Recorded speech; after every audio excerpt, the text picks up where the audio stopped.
Hello friends, तो आज हम लोग बात करने जा रहे हैं लाइट के बारे में। तो क्या होती है लाइट? What is light? अब इसको समझने के लिए हमें पहले के टाइम में जाना पड़ेगा।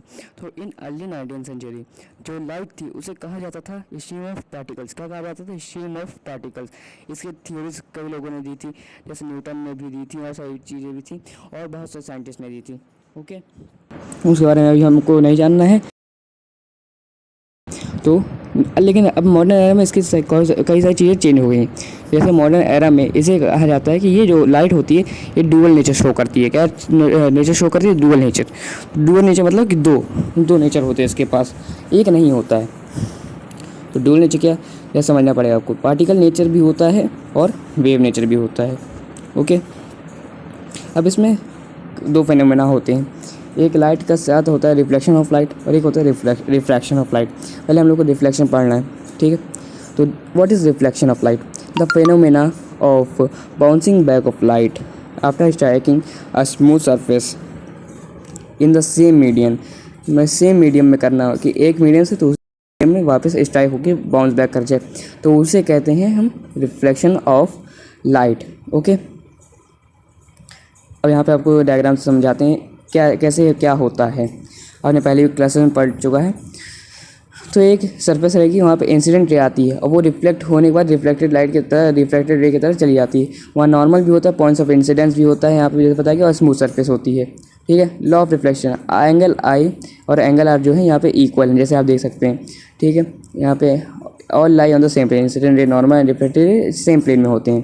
अब यहाँ पे हम डिराइव करते हैं फाई आई और फाई आर के लिए, ठीक है। हमें क्या करना है, इन दोनों को इक्वल प्रूफ करना है। सो हमें पता है कि जैसे फाई आई और एंगल आई जो है 90 बनाते हैं और यही सेम आर के साथ भी होता है। तो हम यहाँ पे दो इक्वेशन बना लेते हैं। अब हमें पहले और दूसरे इक्वेशन क्या मिलता है कि एंगल ये आर जो है ये इक्वल है। तो हम एंगल आर और एंगल आई को काट सकते हैं। यहाँ पे हमें हेंस प्रूफ हो जाएगा कि फाई आर इक्वल है। नोट कर लीजिए, जब इंसिडेंट रेट जो होती है नॉर्मली फॉल होती है तब वो 0 हो जाती है दोनों के एंगल की वो।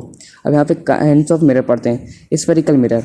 सो क्या होता है स्फेरिकल मिरर? जो भी ऐसे गोल से आप समझ सकते हैं मिरर होता है, उसमें से दो मिरर निकलते हैं, एक कॉनकेव मिरर होता है और एक कॉन्वेक्स होता है। कॉनकेव को हम कहते हैं कन्वर्जिंग और कॉन्वेक्स को कहते हैं डाइवर्जिंग, ठीक।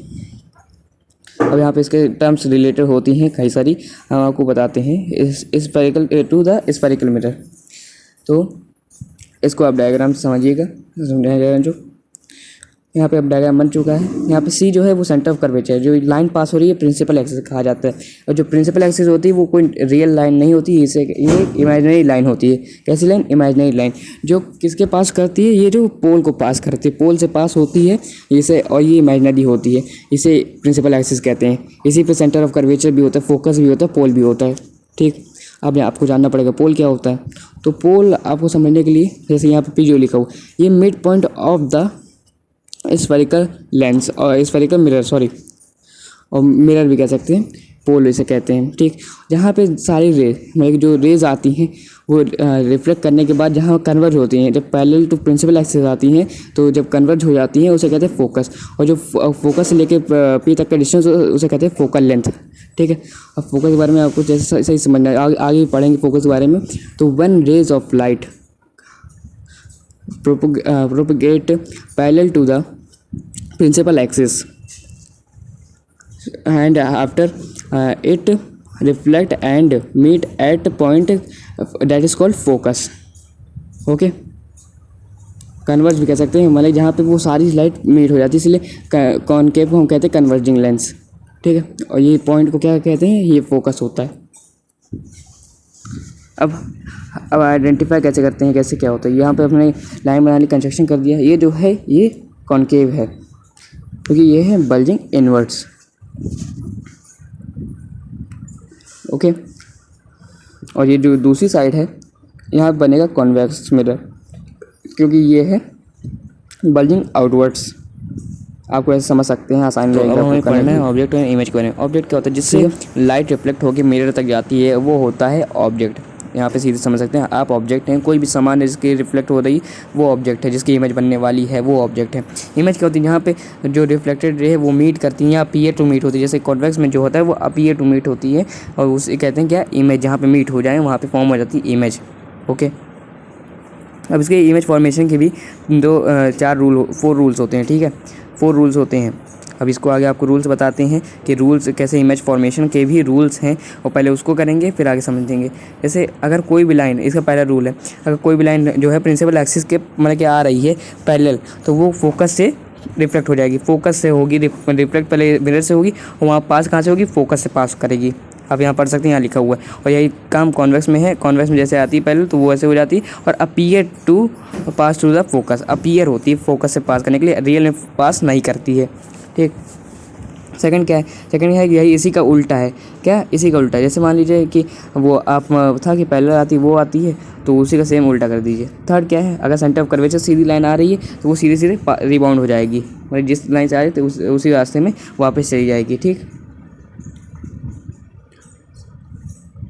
सेकंड रूल में कोई दिक्कत होगी बताइए कमेंट्स में, होती है। तो अब यहाँ पे दो रे इंसिडेंट होते हैं, वो इक्वल एंगल बना के रिफ्लेक्ट होती है या अपीयर टू रिफ्लेक्ट होती है, वहाँ पे इमेज फॉर्म होती है।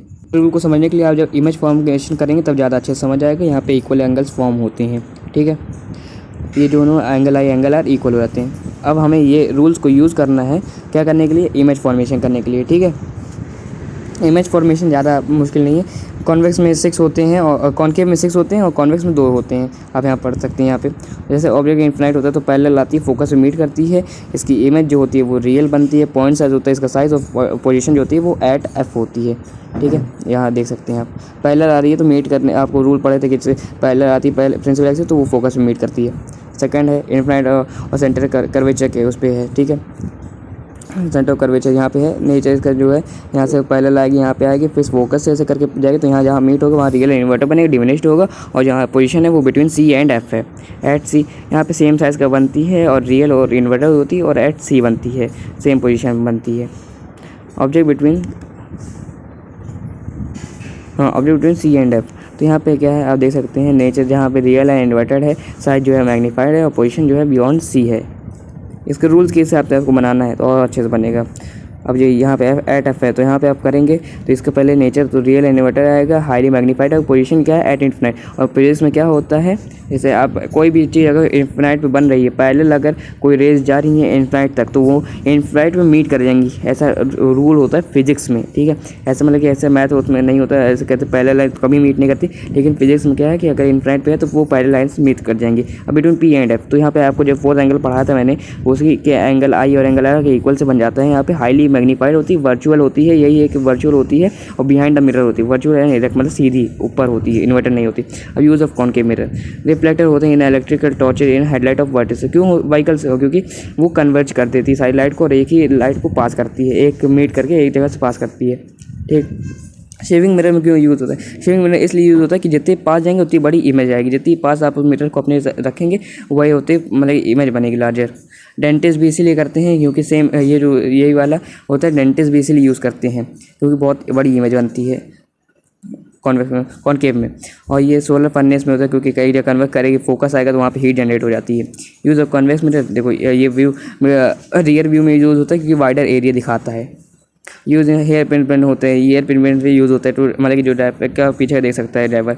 और यहाँ पे कॉन्वेक्स मिरर के 2 ही रूल होते हैं। ठीक है, एक इन्फिनाइट का होता है, एक पोल इन्फिनाइट के बीच का होता है। ठीक है, तो यहाँ पे जैसे पैरेलल टू प्रिंसिपल एक्सिस आ रही है, ये उसका रिफ्लेक्ट कर जाती है, लेकिन अपीयर टू मीट होती है फोकस पे। आप यहाँ पढ़ सकते हैं वर्चुअल पॉइंट से अटैक।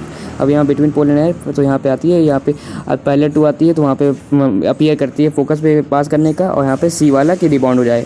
ठीक है, और यहाँ पे वर्चुअल डिमिनिश और बिटवीन पोल एंड एफ बनते। तो thank you for watching, please like share the video and subscribe the channel. And जितना आप शेयर करेंगे उतनी जल्दी आपकी नई वीडियो आने वाली है। इसका नेक्स्ट पार्ट आप पूरा कंप्लीट चैप्टर हम लोग पढ़ने वाले हैं। ठीक है, थैंक यू फॉर वॉचिंग।